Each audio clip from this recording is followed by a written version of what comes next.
Assalamualaikum warahmatullahi wabarakatuh. Perkenalkan, nama saya Maria Veronica Mentari Lami. Saya kuliah di Universitas Muhammadiyah Kupang semester 2, program studi pendidikan guru sekolah dasar dengan nomor induk mahasiswa 1922411173. Di sini saya memilih untuk membuat sebuah media pembelajaran tentang daur hidup makhluk hidup, yaitu mata pelajaran IPA SD kelas 4. Nah, saya akan menjelaskan sedikit materi tentang daur hidup makhluk hidup. Daur hidup itu sendiri merupakan suatu proses yang dialami makhluk hidup, yang dimulai dari awal pertama kali organisme itu hidup di bumi, lalu tumbuh dan berkembang menjadi makhluk hidup dewasa, dan kemudian berkembang biak untuk kelangsungan hidupnya. Menurut proses, daur hidup hewan dibagi menjadi dua. Yang pertama, daur hidup hewan tanpa metamorfosis, contohnya kucing dan ayam.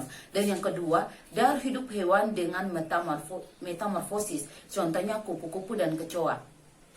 Saya sudah membuat sebuah media pembelajaran tentang metamorfosis sempurna pada kupu-kupu. Nah, metamorfosis itu sendiri merupakan perubahan bentuk pada hewan setelah proses kelahiran atau penetasan hingga dewasa. Ini merupakan media pembelajaran tentang metamorfosis sempurna pada kupu-kupu. Perlu kita ketahui bahwa metamorfosis kupu-kupu dimulai dari telur, kemudian larva, kemudian pupa, dan selanjutnya akan menjadi kupu-kupu dewasa. Yang pertama, telur. Pada tahap ini, kupu-kupu akan hinggap ke salah satu pohon dan kemudian akan menyimpan telurnya pada ranting atau daun yang ia sukai. Pada tahap ini, telur kupu-kupu membutuhkan 3-5 hari untuk bisa menetas.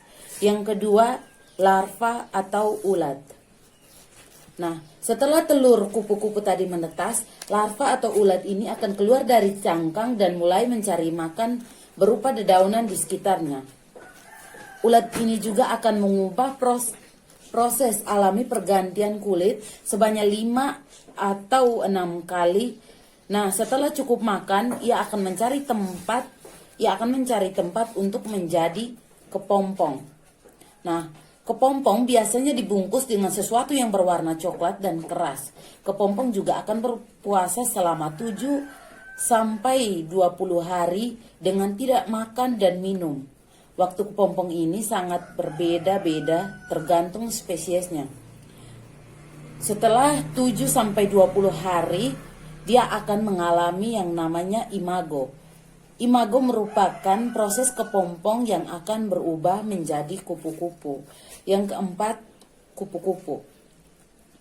Pada mulanya, kupu-kupu akan keluar dari kepompong dengan sayap yang masih kecil, kusut dan basah karena ada cairan. Nah, cairan ini sebenarnya sangat berguna untuk membantu pembesaran sayap kupu-kupu. Cairan ini disebut dengan hemolim. Setelah keluar dari cangkang kepompong, kupu-kupu akan merangkak ke atas dahan. Tujuannya supaya apa? Tujuannya supaya sayapnya bisa mengering dan sayapnya bisa digunakan dengan normal. Kupu-kupu akan memenuhi kebutuhan makanannya dengan mencari bunga untuk menyerap nektar atau sari bunga pada siang hari. Sekian presentasi tentang metamorfosis pada kupu-kupu. Saya akan menjelaskan tujuan dari media pembelajaran ini. Salah satunya yaitu untuk membantu guru dalam menyampaikan materi pelajaran kepada siswa agar mudah dimengerti, lebih menarik, dan menyenangkan bagi siswa. Kelebihannya dengan membuat media ini, kita dapat memberikan pengalaman belajar yang berbeda dan bervariasi, serta dapat menciptakan suasana yang tidak membosankan dan tidak dilupakan atau tidak mudah dilupakan oleh siswa. Sekian dan terima kasih, semoga bermanfaat. Assalamualaikum warahmatullahi wabarakatuh.